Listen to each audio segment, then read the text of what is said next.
예, 우리 좌우에 계신 분들과 서로 격려하면서 인사하십시다. 이번 한 주간 기도로 승리합시다. 서로 인사하며 격려하십시다.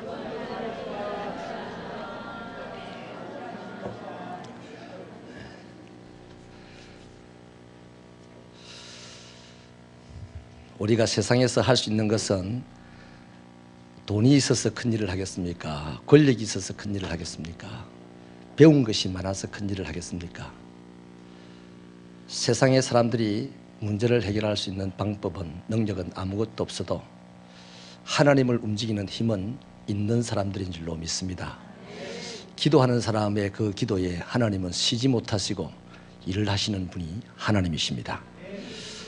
남편들은 아내와 자식의 생명과 안전을 지켜야 할 책임이 있고, 아내는 세상에서 치열하게 전투를 벌이고 들어온 갈갈이 찢어진 남편의 마음에 평화를 만들어줘야 될 책임이 있습니다. 평화를 만들 줄 모르는 여성, 식구들의 안전을 확보하지 못하는 남성, 자격이 없는 사람들입니다. 그런데 사실 우리는 이런 자격이 없는데도 불구하고 벌써 가정을 가지게 되었어요. 그래서 항상 후회와 아쉬움이 가득하잖아요. 그런 우리를 하나님은 오늘 또 긍휼히 여기시고 또 한 번 기회를 주시는 줄로 믿습니다.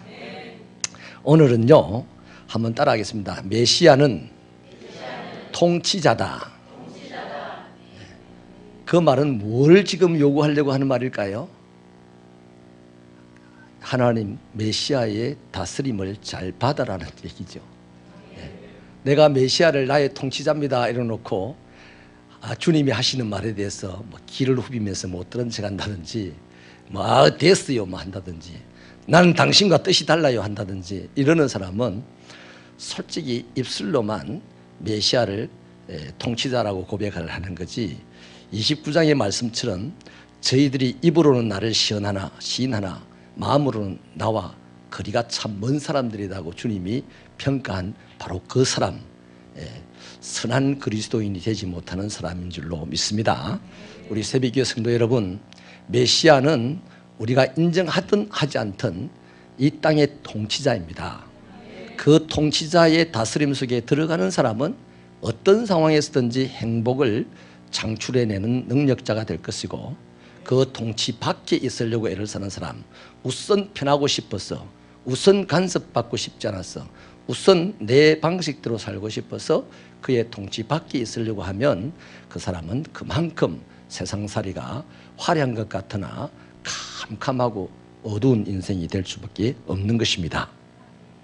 자, 그런 차원에서 말씀을 보겠는데요, 우리가 살아가다 보면요, 이 일은 아닌데, 이건 내 마음에 안 든다, 이거 바꿔야 되는데, 이러는 것들이 크고 작은 공동체 안에서 개인들의 생각이 있을 것입니다.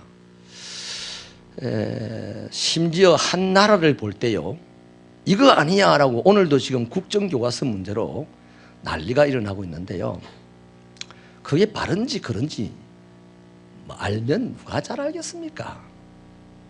얼마나 잘 알겠어요. 솔직한 얘기로 하나님 앞에서 우리 모두는 멍텅구리 중에 멍텅구리들 아닙니까? 근데 하나님이 없는 사람은요, 개인적인 정의감이 일어나서 개인적인 주장이 강하여져서 그것에 대해서 온갖 이야기를 하게 됩니다. 한다고 해결이 됩니까? 시끄럽기만 합니다. 하나님이 있고 하나님이 다스린다는 사실을 진짜 믿는 사람은요, 모든 조화로운 일이든지 부조화로운 일이든지 그 일에 대해서 크게 그리 말하지 않습니다. 왜냐하면 하나님의 긍휼을 구하고 하나님의 질서를 구하고 하나님의 통치를 구하다 보면 그렇게 말할 새가 없어요. 그렇게 말할 시간이 없어요. 아멘입니까? 그래서 이 세상 참 못됐다, 바르지 못하다, 이 일이 바르지 못한 것 같다라고 싶을 때 우리 속에는 정의롭게 한번 뒤집어 볼까 하는 마음도 생길 수 있어요. 모순을 발견하고서 참지 못하는 마음이 생길 수도 있습니다만은, 새벽교회 성도 여러분, 하나님이 가만히 있으시면 여러분도 너그럽게 가만히 있을 수 있는 신앙인이 되시기 바랍니다. 작은 문제 하나 옳고 그름을 맨날 따지다 보면 갈 데를 못 가는 거예요. 가야 할 목적지를 못 가는 거예요. 그래서요, 세상의 모순이 보입니까? 상대방의 모순이 보입니까? 상대방을 고치고 싶은 마음이 내 안에 듭니다. 세상을 고치고 싶은 마음이 내 안에 듭니다. 많은 나의 모순부터 고치고 나오십시오. 그게 하나님의 사람입니다. 자기 모순은 고치지 않고 자기 모순을 제대로 아는 사람이 거의 없거든요. 그러니까 세상의 모순이 보이고 상대방의 모순이 보이면요, 나도 모순이 있을 것이다 싶어서 내 모순이 뭔지를 자꾸 찾아보는 그 사람이 하나님의 사람이요, 지혜로운 사람이요, 세상에서 필요한 사람인 줄로 믿습니다. 요즘요, 인사관리다, 뭐 경영관리다, 뭐 이런저런 관리 얘기를 잘 하는데요, 그리스도인들은요, 자기가 받은 은혜 관리를 잘해야 돼요.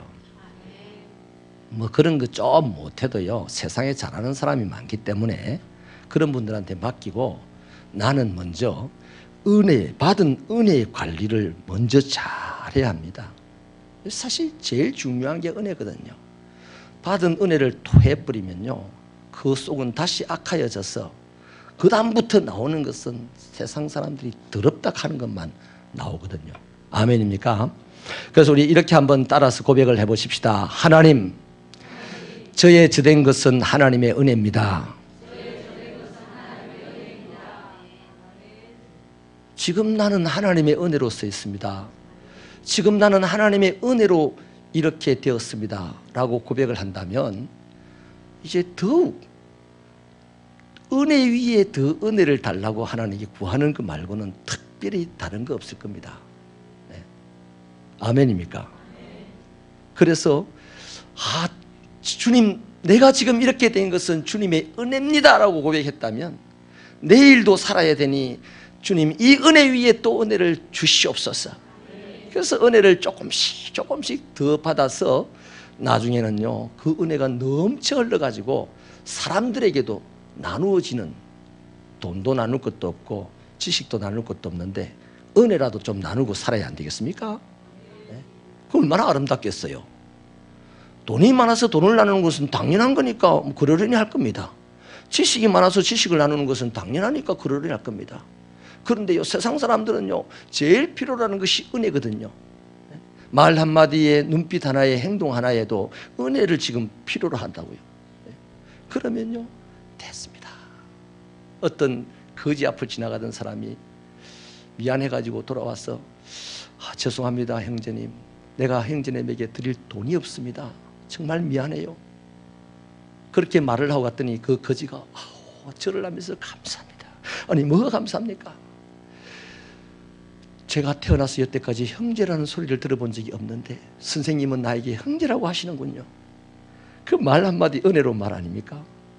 이런 건 없으면서 말이죠, 맨날 내가 하고 싶은 소리 다 하고 내가 가지고 있는 힘 다 쓰려고 하고, 그래서 이 세상에 언제 하나님의 나라가 조금씩 확장이 되겠습니까? 여러분, 오늘 우리 메시아는요, 누구냐? 통치자라고 우리가 고백을 했고 성경도 말하는데, 오늘 성경은 이 메시아가 무엇을 가지고 통치하냐면 공의를 가지고 통치한다 그랬어요. 공의는 하나님과의 관계를 바르게 하는 것이 공의입니다. 그러니까 예수님은 이 세상을 통치하면서 끊임없이 하나님과의 관계를 바르게 하려고 몸부림을 쳤어요. 할렐루야. 그럼 여기서 우리 벌써 하나 짚어놓고 해야 되죠. 우리도 이 세상을 다스리는 사람이 되고 싶다면 하나님과의 관계를 바르게 하려고 끊임없이 애를 써야 됩니다. 그게 공의입니다. 공의. 공공의 이익이 공의가 아닙니다. 하나님과의 관계를 바르게 만들어가는 것이 바로 공의예요. 예수님은 하나님과의 관계를 끊임없이 바르게 만들어가면서 거기서 파생되는 힘으로 세상을 다스렸어요. 또 정의로 세상을 다스렸다고 하잖아요. 정의는 사람과의 관계를 바르게 하는 것입니다. 예수님이요, 사람과의 관계를 바르게 하지 못한 것이 성경에 한 군데도 있습니까? 예수님은 당신이 하는 말 한마디, 당신이 하는 행동 하나 하나마다 그 사람과의 관계를 바르게 어그러뜨리지 않게 하는 데 기본적인 딱 선을 그어놓고 관계를 하고 있어요. 다스리고 있어요. 할렐루야. 저와 여러분에게도 공의와 정의가 살아 넘치게 되기를 바랍니다. 저 사람에게 공의와 정의를 요구하지 말고 당신 자신에게 공의와 정의를 요구하는 삶이 되어야 한다 이 말입니다. 그 사람이 세상을 다스릴 수가 있고 그 사람이 세상을 다스릴 때에 세상에 어떤 역사가 일어나느냐, 세 가지 역사가 일어납니다. 세상에 환난당한 사람들이 피난을 하게 돼요. 공의와 정의로 다스릴 때에 환난당한 사람들이 피난을 하게 되는데 2절 상반절에 보면요, 광풍을 피하는 곳이다. 예수님이 메시아가 그렇다는 거죠. 또 폭우를 가리는 곳이다. 여러분, 큰 바람은요 사람을 날려보냅니다. 그때에 어딘가 안 날려갈 곳에 붙어 있어야 되잖아요. 그래서 메시아는 그렇게 큰 광풍이 불 때 끄떡도 안 하는 분이다 이 말이에요. 산이 흔들려 요동하고 바다가 흉룡하여도 메시아는 항상 그 자리에 있어요. 하나님은 어제나 오늘이나 여상하신 분입니다. 영원히 변하지 않는 분입니다. 그러니 메시아는 공의로 정의로 이 땅을 다스리기 때문에 그분은 사람들에게 피난처가 되는데, 광풍을 만난 사람, 폭풍우를 만난 사람, 큰 폭우를 만난 사람들이 떠내려가지 않고 날려가지 않으려면 누구에게? 공의와 정의로 다스리는 메시아에게 피하여야 된다는 거죠. 당시 유다는요 열방의 침략들을 자주 받았습니다. 항상 애굽은 무서운 존재였고 아수르는 지금 큰 폭풍우처럼 쳐들어와서 이스라엘을 멸망시켜버렸어요. 이제 유다가 남았다 이 말이에요. 이런 상황이기 때문에 이 세상의 열방의 통치와 학대를 눈앞에 두고 있을 때에 이 유다 백성들이 그들과 용기 있게 맞서 싸우면 맞아 죽겠고 가만히 있으면 그들에게 학대를 당하여서 죽을 판입니다. 그러니 유다는 반드시 죽을 수밖에 없는 상황이에요. 그런데 공의와 정의로 다스리는 메시아가 와서 그들에게 피할 곳이 되어주시겠다. 사람으로, 그 역사적인 사람으로 치면 히스기야 왕에 대한 얘기인데요, 이것은 히스기야 왕에서 예수 그리스도에게 지금 초점을 맞추고 있습니다. 히스기야가 잠깐 하나님의 능력을 빌어가지고 예배도 만들어내고 질서도 세우고 계획을 하셨어요. 그래가지고 아수르의 18만 5천 명의 대군을 물리치지 않았습니까? 역사적으로는 그 사건을 배경으로, 그 사건을 전조로 하고 얘기를 하고 있지만 전체적으로는 우리가 어떤 그것을 통해서 뭘 지금 생각하겠습니까? 메시아, 통치자, 약간의 공의, 약간의 정의로 한순간의 위기를 모면했던 히스기야가 아니라 완전한 공의와 완전한 정의로 영원한 위기를 모면케 하시는 메시아 예수 그리스도를 우리는 생각하지 않을 수 없는 것이죠. 여러분, 우리 어떻습니까? 우리는요 애굽이나 아수르보다 더 무섭고 악독한 죄라는 폭풍과 뜨거운 세력을 만나가지고 그 죄 때문에 죄와 허물로 영원히 죽을 수밖에 없는 인생이었습니다. 그런데 메시아 예수 그리스도가 우리에게 오셔서 십자가를 짊어지고 죽어주심으로 우리를 영원히 죄 가운데서 해방시켜 주시고 영생의 삶을 선물로 주셨다 이 말이에요. 그래서 십자가 그늘 앞에 나아가서 편안히 쉴 수가 있는 거예요. 아멘입니까? 그리스도인들이 바로 그겁니다.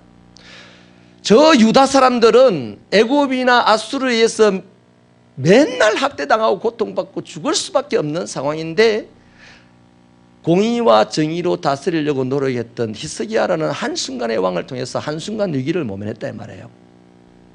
그 한순간이 점점점점이 모아지면 선이 되고 영원이 되지 않겠습니까? 그런데 그것을 영원한 사건으로 만드신 분이 예수 그리스도라는 거예요.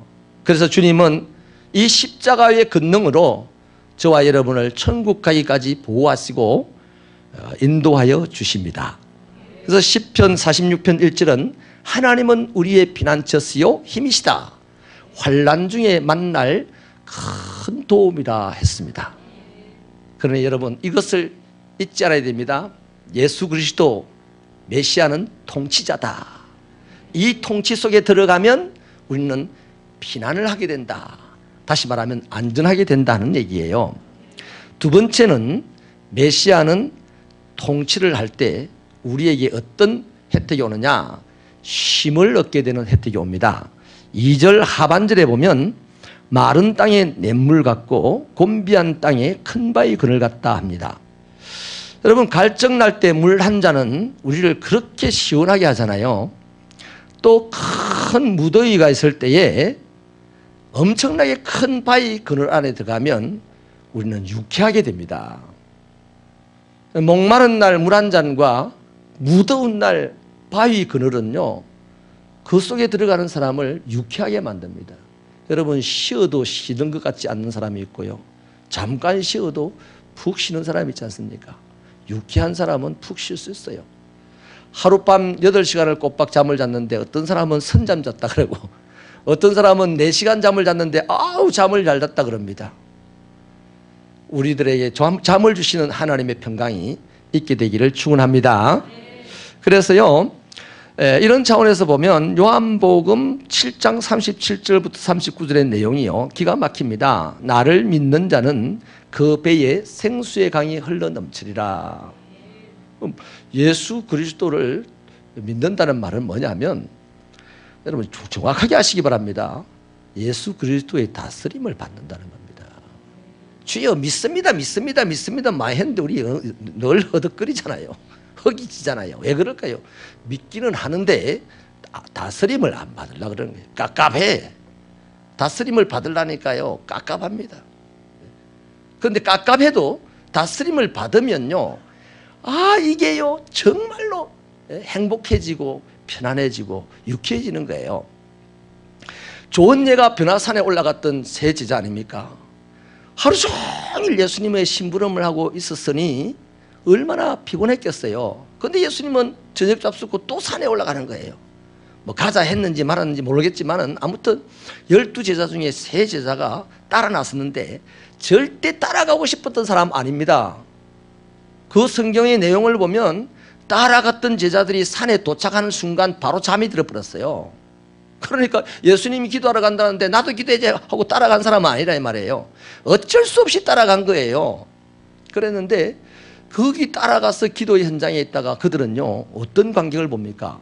엘리야와 모세와 예수님이 함께 앉아서 별세 사건을 얘기를 하고 그 환한 광채를 본 순간 그들의 마음이 무진장 행복했습니다.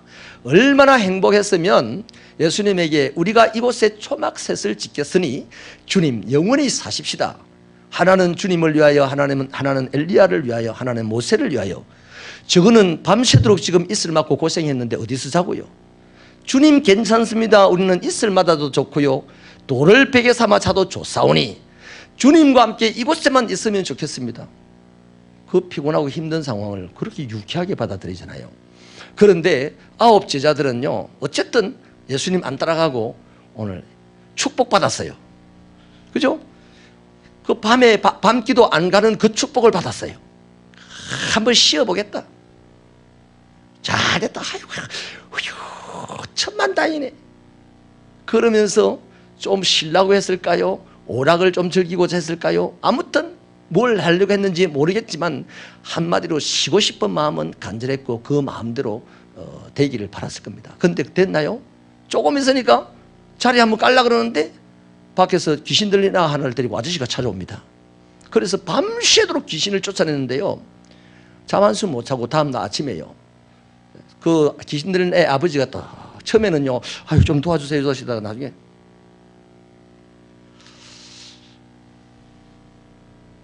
이래 안 받겠습니까? 그리고 속으로 이래 생각하실지도 모릅니다. 저것들은 내하고 똑같네? 예수님의 제자라 하더니 내랑 똑같네? 나도 우리 아들 못 고치고 저것도 못 고치고 뭐 그래요. 예수님을 따라 안 갔지만 그래서 편하게 2다리 쭉 뻗고 잠 잘 잘 줄 알았는데 잠 잘 잤습니까? 따라간 사람보다 잠을 더 못 잤어요. 잠만 못 잤습니까? 그 이후의 성경의 역사를 보면 그들은 미미한 존재로 그냥 살다 갑니다. 사랑하는 여러분, 저와 여러분이요, 예수를 믿는다는 것은요, 나를 위해서 이제 믿는 게 아니에요. 예수를 믿어서 구원을 받아 사후 천국 세계를 확보했고 살아서 하나님의 자녀라는 이름을 얻었다면 이제 우리는 뭘 하는 겁니까? 주님의 메시아의 다스림을 받는 겁니다. 메시아의 다스림을 받을 때 내 육신은 좀 피곤하고 내 마음은 좀 답답할 때가 있지만은 그렇게 유쾌하고 속에서 생수의 강이 흘러 넘치는 만족감이 있다 이 말이에요. 믿으시면 아멘입니다. 이런 신앙생활을 갈 때요, 이 시대를 주름 잡는 사람이 됩니다. 우리 새벽교회 그래 되십시오. 여러분 그렇게 사십시오. 그래서 한 번 주어진 나의 인생길을 주름 잡아야 되지 않겠습니까? 주름도 못 잡으니까 맨날 주름 잡는 사람 보고 터집이나 잡고 말이죠, 막 뒤에서 그냥 공격하고 흉이나 보려고 그러고 이런 거 아니에요? 앞장서서 가는 사람은요, 흉도 많이 당합니다. 왜? 제일 먼저 바람을 맞기 때문에 바람에 한번 휘청거리기도 합니다. 뒤따라오는 사람은 숨어서 요래 가기 때문에 흔들릴 일도 없어요. 앞에 사람이 바람 다 맞아버렸는데 뭐. 뒤따라오는 사람이요, 이러쿵저러쿵 말하는 거 하나도 그 이상 걱정할 거 아닙니다. 그 사람이 바르게 걷는 거는요, 내가 비틀거리기 때문입니다. 아멘입니까? 바람을 먼저 하는 사람이 맞거든요. 선구자가 맞거든요. 선구자가. 할렐루야. 자, 세 번째는요, 이 공의와 정의로 통치하는 메시아의 통치 속에 들어가면 무엇을 얻느냐? 혜택이 뭐냐? 진리를 깨닫게 됩니다. 3절 4절을 우리 같이 한번 읽어볼까요? 3절 4절 시작.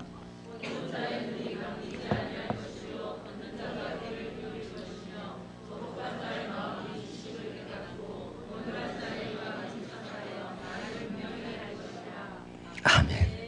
여기 예수 잘 믿는 사람에 대해서 딱 표현해 놓은 겁니다. 예수를 잘 믿는다. 다시 말하면 제가 늘 지금 아주 강조하는 얘기입니다. 예수의 통치를 잘 받는 사람은요, 제대로 봅니다. 제대로 듣습니다. 제대로 말을 합니다. 지 말 안 합니다. 지가 보고 싶은 걸 보는 게 아닙니다. 본인이 듣고 싶은 것만 듣는 게 아닙니다. 예수님의 통치를 제대로 받는 사람은요, 제대로 볼 수가 있고 제대로 들을 수가 있고 제대로 말을 할 수가 있는데, 여러분 우리가 말을 하는 게요, 사단은 잘 알아듣는데 하나님이 잘 못 알아들을 수도 있어요. 뭐 하나님이 못 알아들어서 못 알아듣는 게 아니라 하나님이 애써 외면하는 말이 있단 말이에요. 그렇지 않습니까? 그러면 뭘 제대로 보고 뭘 제대로 듣고 뭘 제대로 말을 하느냐, 딱 하나입니다. 예수는 그리스도라는 겁니다. 지금 말씀드린 대로 예수는 통치자라는 얘기입니다. 하나님의 공의와 하나님의 주신 정의로 세상을 통치하는 사람의 통치 속에 들어가 보니까 분명하게 드러났습니다. 아, 예수뿐이다. 예수가 그리스도라는 사실이 이제 제대로 들립니다. 옛날에는 돈이 그리스도였어요. 권력이 그리스도였어요. 심지어는 내 자존심이 그리스도였습니다. 예수를 위하여서는 못 죽어도요, 자존심을 위하여서 죽는 사람이 한둘이 아닙니다. 예수를 위하여서는 못 싸워도요, 자존심을 위하여서는 3년 4년 싸우는 거 쉽습니다. 그렇지 않습니까? 그러니까 내가 메시아의 통치 속에 들어가면 정말로 예수가 그리스도라는 것이 보여지게 되고 들려지게 되고요, 그래서 아멘 하게 됩니다. 우리 새벽교 성도들 아멘에 밝으시기 바랍니다. 그리고 드디어 은우란 말이요, 우리 예수에 대해서 말을 할 때 전도하러 가보면 대단히 은우란 걸 스스로 안 느낍니까? 저도 느낄 때가 많아요. 목사인데도요, 성경을 매일같이 읽는데도요, 매일같이 묵상을 하는데도요, 누군가에게 예수를 설명을 할 때요, 예수가 그리스도라는 이 사실을 설명을 할 때 말을 어벙어벙 한다 싶은 느낌이 들 때가 있어요. 제가. 그럼 우리 은우란 우리가요, 예수가 통치다는 사실을 분명하게 보고 듣게 되고 그분이 그리스도라는 사실을 아주 분명한 어투로 말할 수 있는 사람이 된다는 겁니다. 메시아의 통치 속에 들어가면. 그런데 메시아의 통치 속에 들어가지 않으면요, 내 주장을 요리조리 정연하게 그냥 서론본론 결론해서 그냥 논문 쓰듯이 짝짝합니다. 제가요 많은 강사들을 만나는데요, 제가 이래봐도요 2년 동안 SK 울산에요. SK 주식회사에 모든 청소부들 보통 한 80에서 120명 정도가 모이던데 그게 2년 동안 강사로 나갔습니다. 근데 청소를 하시는 분들이기 때문에 굉장히 마음이 강박한 사람들이에요. 절대로 안 웃는 사람들이랍니다. 그래서 제보고 신신당부를 하더라고요. 목사님 힘이 들어도 꼭 좀 다 힘들어서 그만뒀대요. 그래서 제게 이제 섭외가 들어와서 갔는데요. 저는 엄청나게 웃겨버렸어요. 우리 성도들은 웃길 줄 몰라도요. 제가 밖에서 사람들 만나면 무진장 웃깁니다. 그래서 2년 동안 그분들과 좋은 시간을 많이 가지게 됐었는데요. 여러분, 그분들이요, 처음에는 말도 안 하려고 하고 들으려도 안 해요. 그런데 점점 이제 제기에 마치고 난 다음에요, 시간 좀 내어달라고, 그래서 또 차 한 잔을 그 사무실에서 마시면서 위로도 해주게 되고 자기들의 아픔도 이야기해야 되고. 근데 처음에는요, 뭐 질문을 하면요, 이게 끝이라. 무슨 말을 하는지 못 알아들어요. 그런데 서로가 이제 좀 통하게 되니까 목사님이라면서요. 예. 목사님이 여기까지 오십니까? 예. 목사님 안 바쁘십니까? 바쁘지만 그래도 당신들 때문에 여유가 있습니다. 아, 그래요? 이래 말을 분명하게 하는 거예요. 처음에는요, 안녕하세요. 안녕 못하다는 말도요, 어눌하게 하더라고요. 참 불쌍하죠. 그러나 그분들이 이제 통하게 되니까 안녕하세요. 그러니까 목사님 고맙습니다. 1시간 동안요 명강의를 해줬는데요, 고맙다는 소리를 안 하더라고요. 처음에는요. 근데 나중에 고맙다는 소리를 하더라고요. 말을 어눌하게 하던 사람이 분명하게 하는 사람으로 바뀌었잖아요. 아멘입니까? 마찬가지입니다. 우리가 예수님이 통치다라는 사실을 이 속에 들어가 버리면요, 예수가 제대로 보이고 예수의 말씀이 제대로 들렸어요. 그리고 그 말씀을 붙들고 제대로 말할 수 있는 사람이 된다 이 말이에요. 그 통치 속에 안 들어가면 맨날 자기 할 말만 해야 되고 자기 생각만 얘기해야 되고 자기 논문 쓴 거 가지고 계속 이야기를 해야 되고 다 자빠이 자고요. 안 자고 거기 참여 안 하게 되면 어떻게 됩니까? 참여 안 하게 되면 고가점수에 걸려가지고 나중에 뭐 쫓겨날 가능성이 있으니까 어쩔 수 없이 참여합니다. 참여해서 시간만 보내는 사람들이 대부분이다 이 말이에요. 그러나 통하게 되면 우리도 마찬가지입니다. 많은 사람들이 예배당에 오지만은 또 많은 사람들이 주일날 교회를 찾아가지만은 정말 예수님과 통하는 사람이 있습니까? 얼마나 있습니까? 우리 새벽교회 모든 성도들은 통하게 되기를 바랍니다. 예수님이 나의 통치자라는 이 사실 속에 들어가셨어. 주님은 천이 없어도 다른 거 가지고 통치 안 하십니다. 공의 가지고 통치하시고 정의를 가지고 통치하십니다. 그러므로 우리의 피난처가 되시고 우리의 힘이 되십니다. 드디어 우리는 그 안에서 통하게 되어가지고 제대로 들을 수가 있고 제대로 볼 수가 있고 제대로 말할 수가 있는데요, 적어도 그 정도 된 사람은요, 세상에 가서 보험을 하든지 무엇을 하든지 간에 모든 하는 일들에요 성공합니다. 할렐루야. 그래서요, 이걸 갖다가 진리를 깨닫게 됐다라고 말할 수가 있는 거예요. 진리가 예수는 그리스도다 하는 거 아닙니까? 여러분, 이제 말씀을 마치겠는데요, 들으는 사람들이요, 공동체 안에서요, 공동체는 누가 다스립니까? 오늘 교회 공동체는 누가 다스려요? 하나님이 다스리잖아요.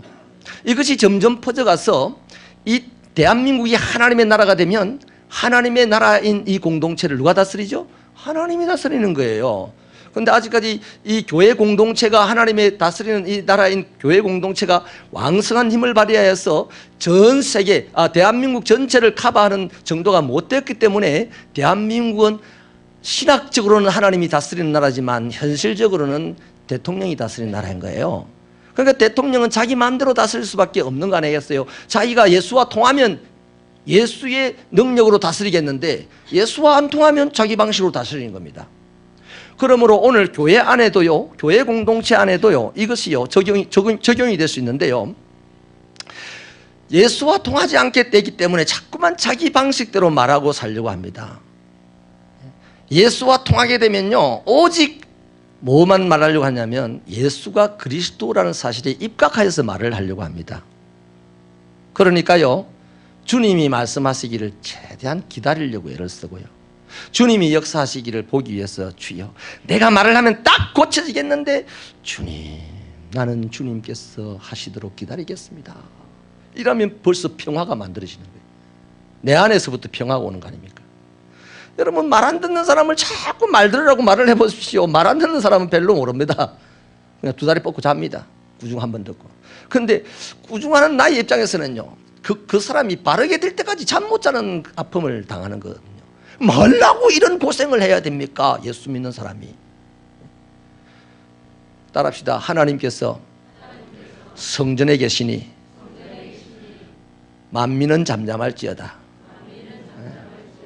하나님이 바보가 아니고요, 하나님이 무능한 분이 아닙니다. 하나님은 당신의 공동체를 하나님의 은혜로 참 아름답게 만들어 가실 것입니다. 우리 교회는 이런 멋진 교회가 되기를 바랍니다. 그래서요, 하나님의 주님의 통치를 받아들이고 통치 속에 들어간 사람은 본분이 뭡니까? 할 일이요, 내 말하고 내 주장하고 내 지식을 전파하고 내 실력을 드러내고 이거 아닙니다. 그 사람의 본분은 딱 하나입니다.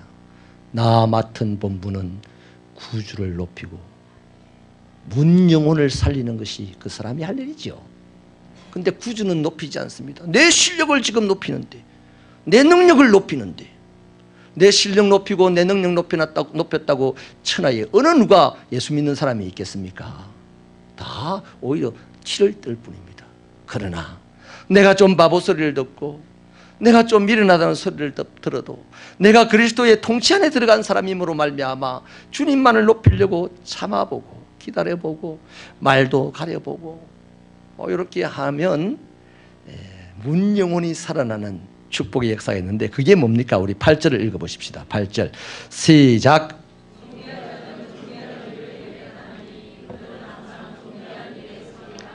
아멘. 우리 새벽교회 성도 여러분, 신앙의 연수가 깊어갈수록 성도들에게, 세상 사람들에게 존귀한 분이라는 칭찬을 받으시고 존경을 받으시게 되기를 바랍니다. 자, 참된 성도요, 참된 성도는 똑똑한 사람, 큰 권력을 가진 사람, 돈이 많은 사람 이런 건 몰라요. 참된 성도인지. 근데 참된 성도라는 것을 딱 알 수 있는 한 가지는요, 예수의 다스림 속에 들어가 있는 사람입니다. 네. 그 사람은요, 사람과 싸우지 않습니다. 사람과 다투지 않습니다. 어떤 이유로도 사람과 안 다툽니다. 상황과 다툽니다. 위기와 싸웁니다. 근데 우리를 한번 생각해 보세요. 우리는 지금 상황과 싸웁니까? 사람과 싸웁니까? 주로 사람과 싸웁니다. 예수의 다스림 속에 들어가지 못했다는, 미처 다 들어가지 못했다는 증거가 되는 것이죠. 그래서요, 진짜 성도가 아니면요, 자꾸만 공동체 안에서 사람을 관리하려고 합니다. 관리를 해야 되는 것은 내가 받은 은혜를 관리하고 이 상황을 관리해야 되는데 자꾸 사람을 관리하려고 하니까 사람을 내 편으로 자꾸 만들어 넣어야 되고, 그러다 보면 적도 생기고 싫어하는 사람도 생기고, 그래서 그런 사람들의 얼굴은 갈수록 표정이 사나워지고 말이 거칠어지게 되고 소리가 높아지게 되는 거예요. 아멘입니까? 그러나 사람을 관리하지 아니하고 내게 부어준 하나님의 은혜, 공의와 통치로 다스리고자 오신 예수 그리스도, 내 안에 있는 그 은혜를 관리하면요, 점점 상황을 관리할 수 있는 사람이 됩니다. 위기를 관리할 수 있는 사람이 됩니다. 그러면 점점 사람들이 모여들어요. 점점 사람들이 존경해요. 이런 사람들이 존경받아야 되지 않겠어요? 그래서 여러분, 오늘 저와 여러분은요, 예수 그리스도의 이 십자가의 그늘 아래 들어가십시다. 예수 그리스도의 이 은혜에 깊이 몰입되셔서 그 은혜를 관리하느라고 할 말 못하고 살아가는, 할 말이야 왜 많아요? 얼마나 많겠어요? 그러나 그 은혜 관리하느라고 할 말 다 안 하고 살아가는 멋지고 넉넉한 하나님 아버지 같은 그리스도인들이 되어야 되지 않겠습니까? 요한 3서에 보면요, 디메드리오라고 하는 사람이 나오는데요. 이 사람이 어뜸되기를 좋아한대요. 그래서 사도들을 비난합니다. 사도들이 자꾸 존경받으니까요, 자기보다 더 높아져 보이니까 자꾸 비난하는 거예요. 그리고 형제들을 안 도와줍니다. 이 형제가 누구냐면 그 어뜸되기를 좋아하는 교회를 찾아온 순회전도자입니다. 그 순회전도자를 안 도와주는 거예요. 그런데 불쌍하다고 성도들이 전도자를 도와주면 그 사람도 못 도와주게 하고, 그래도 도와주면 쫓아내버리는 거예요. 그렇게 하는 이유가 뭐냐? 딱 한 가지였습니다. 그 공동체에서 어뜸되기를 좋아하니까. 여러분, 내가 입심이 없답니다. 내가 돈이 없답니다. 내가 건강이 없답니다. 내가 지식이 없답니다. 하나님께서 싫다 하십니다. 아멘이십니까? 우리의 어뜸은 뭘까요? 은혜 관리하는 데 어뜸이 되어야 됩니다. 예수 그리스도의 십자가 그늘 아래 들어가는 데 어뜸이 되어야 되고, 예수님의 통치를 받겠다고 하는 거기에 어뜸이 될 때 그 사람은 하나님에게 사랑을 받고 사람들에게 존경을 받아서 큰 일을 하는 진리의 사람이 되고, 오늘 성경 8절이 말하는 존귀한 사람이 되는 것입니다.